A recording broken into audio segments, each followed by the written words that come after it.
아멘. 정말 이 찬양의 고백과 같은 그런 기도로 하루하루 살아가는 저와 여러분 되기를 소원합니다. 우리는 사도행전 말씀 중에 현재는 바울의 1차 전도 여행에 관하여 우리가 살피는 중입니다.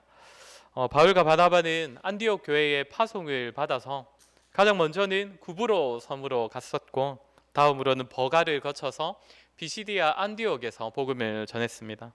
우리는 지난 몇 주간 바울이 비시디아 안디옥에서 특별히 복음을 설교한 그 내용을 가지고 살폈고, 또 그 말씀을 전해들은 사람의 반응에 대하여서도 우리가 함께 살폈습니다. 바울의 설교를 들은 사람들 중에서는 매우 기뻐하여서 계속적으로 바울에게서 설교를 듣고 싶어하고, 또 바울을 따르는 자들도 있었고, 또 반면 바울이 전하는 그 말씀을 시기하고 싫어하여서 또 반박하고 쫓아내는 자들도 있었습니다. 이제 바울은 비시디아 안디옥에서 이제는 이고니온이라는 지역으로 옮겨가게 됩니다. 자신들을 대적하는 사람들의 방해로 다시 한번 사역지를 옮기게 된 것입니다. 오늘은 이 바울이 이고니온과 그 다음에 또 한번 옮겨지는 또 루스드라에서 사역한 이야기를 살필 것인데, 바울이 만난 두 가지 방해 요소들, 그러니까 바울의 그 사역을 방해한 그 장애 요소들을 우리가 살필 것입니다. 이 어려움들은 오늘날 성도들, 그러니까 저와 여러분에게도 동일하게 나타나는 요소들입니다. 바울이 이방의 사역자로 부름을 받았기 때문에 자신이 복음을 전할 때에 그런 어려움들을 만났던 것이고, 오늘 저와 여러분은 하나님께서 저와 여러분을 부르신 그 자리에서 우리가 부르심에 합당한 모습으로 또 믿음으로 또 하나님 나라를 위하여 살아갈 때에 저와 여러분에게도 이러한 어려움들이 동일하게 경험될 것입니다. 이 어려움들은 먼저는 말 그대로 우리로 하여금 믿음대로 살아가지 못하도록 방해하는, 전면에서 이 반박하고 방해하는 요소들이고, 또 하나는 우리를 통해 마땅히 드러나야 하는 복음과 하나님을 가리게 만드는 요소들입니다. 우리는 오늘 본문에서 다루는 이 바울의 1차 전도 지역 중에서 이고니온과 루스드라에서 이렇게 각각 하나씩 나타났던 이 방해 요소들을 우리가 한번 같이 생각해 보도록 하겠습니다. 먼저 1절부터 기록된 이고니온에서의 사역을 우리가 한번 같이 살피겠습니다. 이고니온에 관한 기록에서는 우리가 한글 성경에서는 자세하게 나타나 있지 않는 표현들이 좀 있습니다. 먼저 1절을 보시면, 이에 이고니온에서 두 사도가 함께 유대인의 회당에 들어가 말하니 유대와 헬라의 허다한 무리가 믿더라라고 합니다.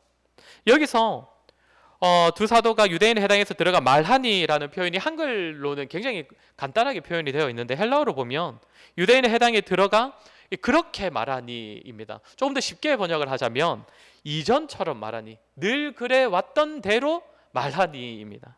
다시 말해 바울은 이전과 다를 바 없는 모습으로, 변함없는 여전한 모습으로 이고니온에서도 말씀을 전하고 사역을 했다는 것입니다. 너무나 당연한 이야기인 것 같지만 우리가 한번 생각을 해보면 바울은 이전 사역지에서 쫓겨나듯이, 그러니까 도망쳐 나왔습니다. 비시디아 안디옥에서 자신을 좋아해주는 사람도 있었지만 자신을 반박하고 방해하고 쫓아내는 사람들도 있었기 때문에 불가피하게 사역지를 옮겨야 했습니다. 그러면 사실 바울의 입장에서는 이전 사역을 실패라고 여기고, 이제는 뭔가 새로운 방식과 새로운 방법도 찾아 나설 법도 한데, 유대인의 심기를 좀 덜 거스르고 그들의 눈치를 좀 덜 보아도 될 만한 방법을 찾을 법도 한데, 바울은 여전히 이전의 방법을 포기하지 않고 여전한 방식으로 사역을 감당한다는 것입니다. 이전에 보였던 그 모습 그대로 유대인의 회당에 먼저 찾아가고, 또 예전에 전했던 그 말씀 그대로 전하고, 또 동일한 방식으로 사역을 했습니다. 그렇게 했더니 자연스럽게 이고니온에서도 비시디아 안디옥에서와 다를 바 없이 이번에도 바울을 싫어하는 사람들이 나타났습니다. 2절을 보시면, 그러나 순종하지 아니하는 유대인들이 이방인들의 마음을 선동하여 형제들에게 악감을 품게 하거늘. 이번에도 바울의 사역을 싫어하여 방해하고 다른 사람들까지도 바울에게 악감정을 품을 수 있도록 이렇게 선동하는 자들이 나타났다는 것입니다. 그런데 바울이 어떻게 합니까? 3절을 우리가 한번 같이 읽어보겠습니다. 3절입니다. 시작. 두 사도가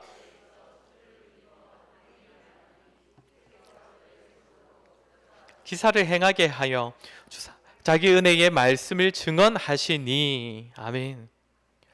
이 구절을 또 헬라어로 보면 또 하나가 빠진 게 있는데, 이 구절의 시작을 그러나 또는 그럼에도라는 단어가 들어가야 합니다. 바울은 이 지역에서도 동일하게 악감정을 품게 하는 자들, 사람들을 선동하는 그 방해를 만났지만 그럼에도, 그러나 두 사도가 오래 있어 주를 힘입어 담대히 말했다는 것입니다.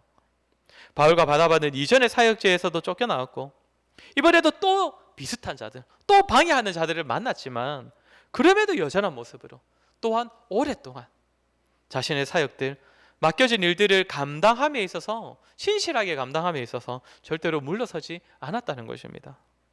그렇게 하니 어떤 일이 일어납니까? 3절을 계속 보면 주를 힘입어 담대히 말하니 주께서 그들의 손으로 표적과 기사를 행하게 하여 주사 자기 은혜의 말씀을 증언하시니.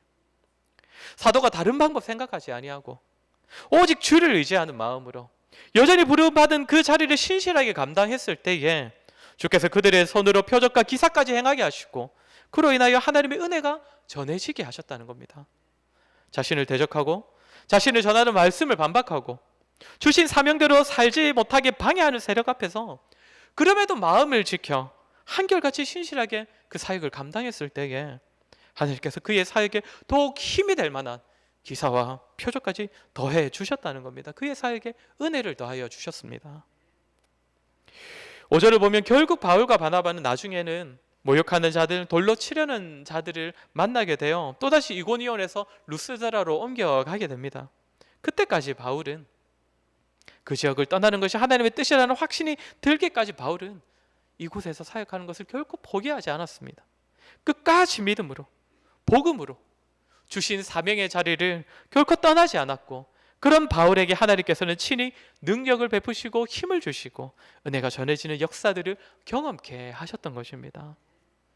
사랑하는 성도 여러분, 저와 여러분도 이 땅을 믿음으로 살고 또 성도로서 부르신 또 그 하나님의 부르심에 합당한 모습으로 살고자 할 때에 우리를 방해하고 또 가로막고 우리의 삶을 부정하는 그런 방해 요소들을 끊임없이 만나게 될 것입니다. 때로는 주변 사람들이, 때로는 우리가 겪는 그 상황들이, 환경이 우리를 믿음대로 살지 못하도록 정면에서 반박할 것입니다. 그러나 그럼에도 우리가 그 자리에서 돌아서거나 포기하거나 성도답게 살기를 내려놓지 않아야 하는 이유는 우리가 끝까지 그 자리를 지킬 때에 하나님께서 반드시 그의 삶의 은혜를 더하시기 때문입니다. 때로는 기적과 같은 일들로 또 하나님께서 친히 이루셨다고 고백할 수밖에 없을 만한 그런 일들을 우리의 삶에 베풀어 주신다는 것입니다. 왜 그렇습니까? 왜 끝까지 버티는 자에게 하나님께서 그런 은혜를 베푸십니까? 오늘 바울이 하는 사역이 무엇입니까? 복음을 전하고 하나님 나라를 세워가는 일들입니다. 그러니까 사실상 바울이 하고 있지만 그의 사역은 사실상 하나님의 일이기 때문에 하나님의 일이기에 하나님께서 친히 일하시는 것입니다. 바울이 하는 일에 하나님께서 도움을 주시는 것이 아니라 하나님 나라의 일에, 그 하나님의 나라의 그 역사에 바울이 믿음으로 동참하였기에 하나님께서 그의 사역을 책임지시고 그에게 은혜를 베풀어 주시는 것입니다. 사랑하는 성도 여러분, 저와 여러분이 부르신 자리에서 성도답게 살기 위해 노력하고 우리의 삶을 통해 복음이 드러나도록 하기 위하여서 열심히 헌신하고 또 섬기다가도 또 쉽게 넘어지고 포기하고 믿음으로 살기보다 다른 방법을 찾게 되는 이유가 무엇입니까? 이 싸움을 내 싸움이라고 여기기 때문입니다. 하나님께서 지금 나에게 주신 과제인 것처럼 여겨서 내가 뭔가 다 이루어내야 하고 내가 감당해야 하는 일이라고 그렇게 여기기 때문입니다. 그래서 자꾸만 우리의 머리를 굴려서 생각하고 잘 안 되면 패배를 인정하고 포기하기도 하고 다른 방법을 찾아 나서는 것이죠. 우리가 착각하면 안 됩니다. 성도된 우리는 우리의 일을 하는 자들이 아닙니다. 우리의 일을 우리 자신이 감당하면서 이것 잘 감당하려고 하나님을 찾고 하나님의 도움을 구하는 것이 아닙니다. 주님께서 친히 자신의 역사를 이루어 가시는 데에 우리를 각자의 자리로 불러주신 것입니다. 우리 없다고 주님의 일에 부족함이 있거나 실패가 있는 것은 아니지만 주님께서 우리를 그 역사의 현장 가운데 불러주신 것입니다. 하나님의 일에 동참할 수 있도록 은혜를 베풀어 주신 것이죠.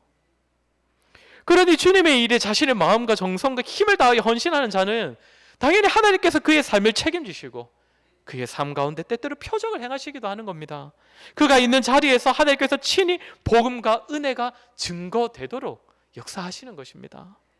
그러니 사랑하는 성도 여러분, 저와 여러분이 끝까지 믿음으로 살아가야 합니다. 그 자리가 하나님의 은혜를 경험할 수 있는 자리입니다. 믿음대로 살아가는 것이 결코 쉽지 않고 세상에서 수시로 부딪히고 가정에서나 직장에서나 눈치 보아야 하고 방해를 받을 때가 참 많더라도 그럼에도 불구하고 우리가 끝까지 복음을 드러내고 하나님께 신실한 종으로 살아갈 때에 하나님께서 우리의 삶에 개입하셔서 자신의 일꾼들을 책임지시고 보호하시는 그 은혜를 우리로 하여금 경험케 하실 것입니다. 지난 수요일 설교에서도 우리가 에스라 말씀을 통하여서 비슷한 내용을 우리가 한번 같이 나눴습니다. 포로된 땅에서 고국으로 돌아온 자들이 참 포부를 가지고 또 제사까지 드리면서 절기도 지키면서 성전을 재건하는 그 공사를 시작하였는데 그 가운데 대적들의 방해로 인하여서 16년이나 그 공사를 멈춰야만 했습니다. 그러나 학교와 스가랴 선지자의 말씀에 그 권면을 힘입어서 다시 주의 일에 헌신하였을 때에, 다시 성전 재건에 다시 힘을 쏟았을 때에 하나님께서 친히 그들을 도우시되 엄청난 은혜로, 풍성한 은혜로 그들을 도우셨음을 우리가 말씀을 통해 확인을 했습니다. 대적들이 다시금 성전 공사를 멈추게 하고 싶어서 다리오 왕에게 정말 고발하듯이 이 성전 공사를 좀 멈추게 해달라는 식으로 편지를 보내었는데 그 결과가 어찌 되었냐면 오히려 다리오 왕이 성전 공사를 방해하려는 자들에게 너희는 이스라엘 백성들의 이 공사를 중단시키지 마라, 방해하지 말고 아예 멀리 떨어져 있어라. 그리고 그에 더하여서 왕이 뭐라고 합니까? 나에게 바쳐지는 세금으로, 지금 이 왕은 이스라엘 왕이 아니라 바사 왕입니다. 이방 왕이 하는 말입니다. 나에게 바쳐지는 이 세금으로 공사에 필요한 재정을 다 지원하라. 게다가 이스라엘 백성은 제사도 열심히 드리는 민족이니까 제사에 필요한 재물들도 너희가 다 지원하라, 다 공급하라. 그리고 앞으로 누구라도 이 성전 공사를 다시 한번 방해한다면 그는 나에게 반박하는 것으로 여겨서 내가 친히 벌할 것이다. 성전 공사를 다시 시작한 이스라엘 백성들 입장에서는 그저 공사를 다시 시작할 수 있는 것만으로도 너무나 감사했을 것인데 하나님께서는 상상하지도 못할 만큼의 풍성한 은혜를 더하시는 것입니다. 하나님의 백성으로서 살아가는 자들을 외면치 않으시고 그들을 도우시되 풍성하게 베풀어 주시는 것입니다. 사랑하는 성도 여러분, 말씀대로 사는 삶은 교회에서나 또 성도들끼리나 필요한 것이라고 여기고 세상은 여전히 세상의 방식으로 살아가는 것이 옳다고 여겨지십니까? 혹 한때는 그래도 내가 기도하면서 정말 세상에서도 믿음대로 말씀대로 살아보려고 노력했는데 해보니 잘 안 되더라. 내가 더 손해보면서까지 그리스도의 복음을 드러내보려고 노력해도 잘 안 되어서 이제는 포기하고 성도로서의 삶을 멈춰버리고 이제는 세상에서 원하는 방식으로 그들의 가치를 따라서 다 남들처럼 살아가고 계시지 않습니까? 이제 곧 하나님의 일하심을 보게 될 것인데, 우리 하나님께서 베푸시는 은혜를 맛보게 될 것인데, 하나님께서 지금도 세상에서 살아가는 우리를 위해 자신의 눈을 우리 위에 두시고 지켜보고 계시면서 우리가 신실하게 살아갈 때에 허락하실 은혜를 예비해 두고 계신데 우리가 하나님의 일에 동참하지 않음으로써 믿음대로 살기를 멈춰버리고 포기함으로써 그 은혜를 맛보지 못하고 있는 그런 우리의 삶은 아닙니까? 사랑하는 성도 여러분, 우리 하나님의 인도하심과 자기의 백성들을 책임지신다는 사실을 믿고 우리 조금만 더 힘을 내보았으면 좋겠습니다. 하나님의 신실하심에 우리 자신과 우리의 삶을 내어 맡겨 보았으면 좋겠습니다. 그때에 세상 가운데서도 믿음으로 살고 언약 백성답게 성도답게 살아갈 그때에 정말 우리가 일하는 것이 아니구나, 우리가 이 일들을 감당하는 것이 아니구나, 하나님께서 우리의 삶을, 우리의 일을 친히 책임지시는 것이구나, 주께서 친히 일하시고 자신의 일을 완성해 가신다는 사실을 우리가 보게 될 것이고 그 일에 동참한 우리에게 주시는 풍성한 은혜를 맛보게 될 것입니다. 그 어떤 방해 앞에서도 성도로서 살아가는 삶을 결코 포기하지 않는 저와 여러분 되기를 소원합니다. 이제 바울은 이고니온을 떠나서 루스드라로 가게 되었습니다. 여기서는 먼저 8절을 보시면 발을 쓰지 못하는 사람을 만났다고 합니다.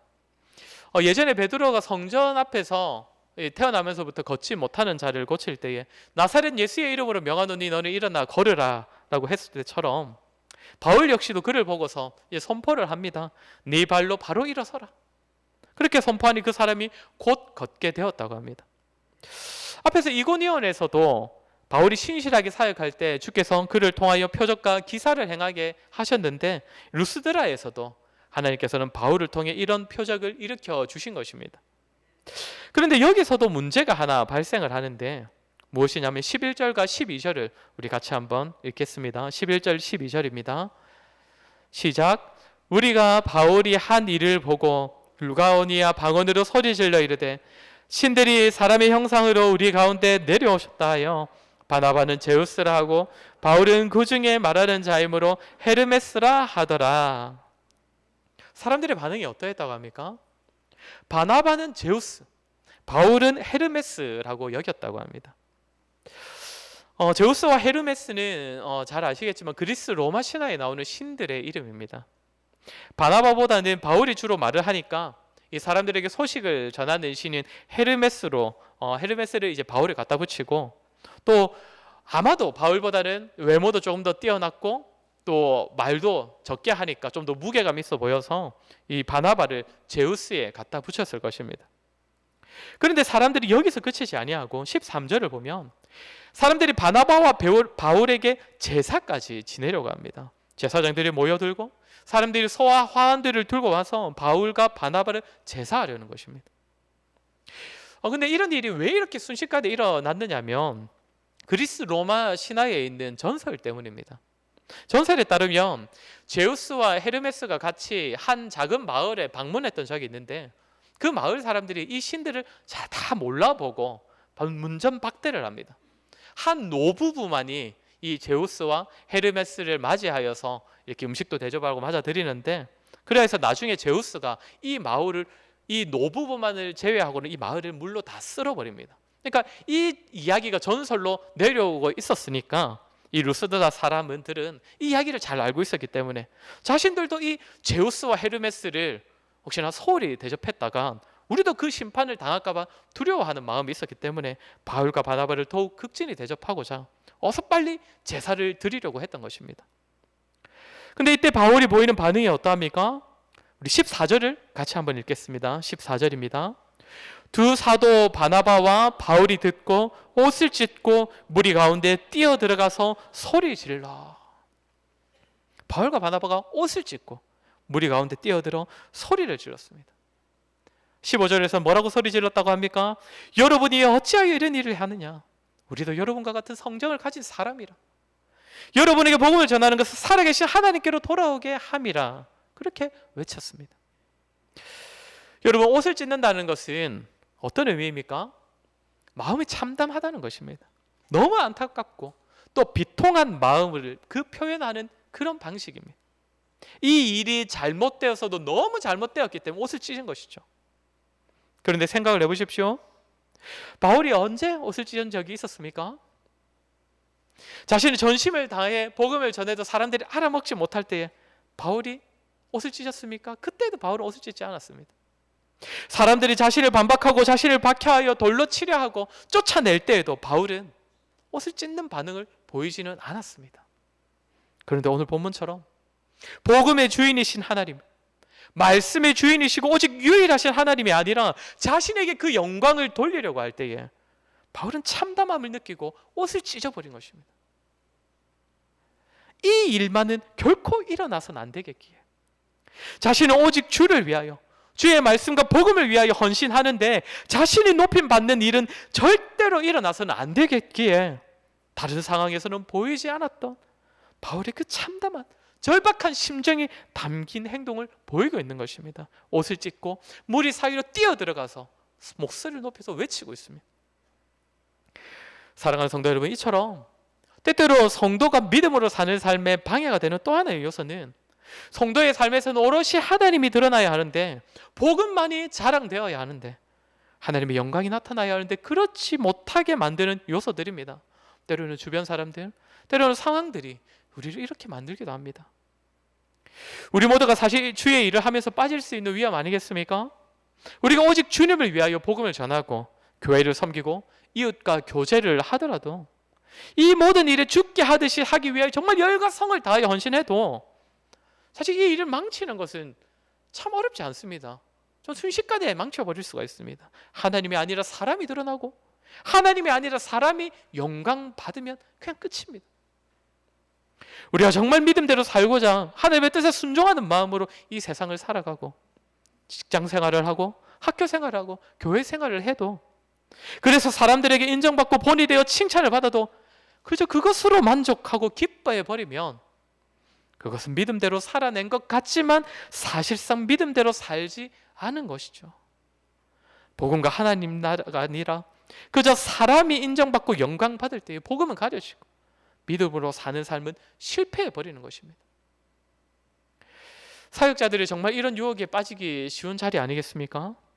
사역자들이 아무리 잘하고 수고하더라도 사실상 전해지는 하나님의 말씀이 좋은 것이고 하나님께서 성도들에게 직접 은혜를 주시는 것인데, 성도들이 자꾸 좋다 해주니 마치 목사 자신이 뭔가 잘한 것처럼 자기 안에서 뭔가 좋은 것이 나오는 것처럼 여기는 것, 그런 자라면, 그런 목사라면 그의 사역에 아무리 많은 열매가 있다 하더라도 적어도 그 목사 자신은 하나님 앞에 신실하게 사역하지 못한 것입니다. 여러분, 만약 제가 그런 모습을 보인다면 여러분이 저의 옷을 다 찢어버리셔야 됩니다. 이 옷을 찢으라는 게 아니라 제가 가지고 있는 그 가벼운 교만함들 다 내려놓을 수 있도록. 사실 주의 일을 맡은 모든 성도들에게도 이런 유혹은 얼마든지 언제든지 일어날 수 있습니다. 우리 모두가 참 연약한 자이기 때문입니다. 저희 교회에 참 헌신적인 분들이 많이 계십니다. 장로님, 집사님, 권사님, 정말 보고만 있어도 정말 헌신적이고 감사하다는 생각이 드는 분들이 계십니다. 제 아내가 지난주 오후 예배 마치고 저에게 와서 오후 예배 때 권사님들이 특성하시는 그 모습을 보면서 참 가만히 보고만 있는데 뭔가 좀 눈물이 나더라는 겁니다. 이거 왜 그러냐라고 했더니 저분들 때문에, 정말 저분들의 기도 때문에 우리 교회가 지금껏 또 지금도 또 앞으로도 참 든든하게 서갈 수 있는 것이 아닌가 하는 생각이 들어서 그냥 보고만 있는데 뭔가 참 감정이 벅차올라 눈물이 나더라는 겁니다. 그렇다고 해서 물론 교회 일은 권사님들만 다 한다 이런 뜻으로 한 말은 절대 아니고, 장로님들도 집사님들도 너무나 수고 많으시죠. 정말 보고만 있어도 감사한 분들이 계십니다. 목사인 저를 부끄럽게 만드는 분들 많이 계십니다. 남녀노소 가리지 아니하고.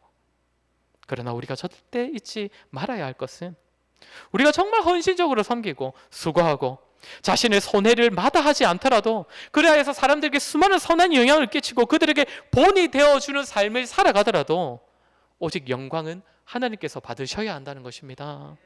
칭찬을 하는 사람도 칭찬을 받는 사람도 결코 잊지 말아야 할 사실, 오직 우리 하나님께서 하셨습니다. 그 고백입니다. 사랑하는 성도 여러분, 우리의 마음에 교만이 점점 쌓여갈 때에, 자꾸만 자신의 영광을 취하고 싶을 때에, 정말 귀한 섬김을 감당하고 헌신하더라도 그 안에서 하나님 생각은 별로 나지도 않고 그저 자신이 어떻게 드러날 것인가, 자신이 어떻게 인정받을 것인가, 이런 생각이 앞서고 있다면 그것은 정말 우리가 믿음대로 살지 못하게 만드는 크나큰 요소라, 크나큰 방해의 요소라는 줄 알고 옷을 찢어버려야 합니다. 참담한 마음을 가지고 내가 정말 품어서는 안 되는 마음을 품고 있는 줄 알고 우리가 내려놓아야 합니다. 그리고 어떻게 해서든 자신의 마음을 낮추고 우리를 주목하는 사람들의 눈이 하나님께로 향할 수 있도록 우리의 말과 행동과 섬김이 궁극적으로 하나님의 영광과 그리스도의 복음을 드러내도록 그렇게 힘써야 합니다. 말처럼 쉽지는 않을 것입니다. 스스로 영광받고 싶은 마음, 교만한 마음이 불쑥불쑥 솟아날 것입니다. 그럴 때마다 우리가 마음을 잘 다스리고 마음을 잘 지키고 마음을 더욱 낮춰 겸손해지는 모습으로 이렇게 우리가 자꾸 연단될 때라야 하나님께서 우리를 더욱 귀한 자리로 더 귀하게 인도하시고 또 사용해 주실 것입니다. 말씀을 마무리하겠습니다. 오늘 들은 말씀처럼 우리가 믿음대로 신실한 주의 백성으로 살지 못하도록 방해하는 요소들은 수시로 또 언제든지 우리를 찾아올 것입니다.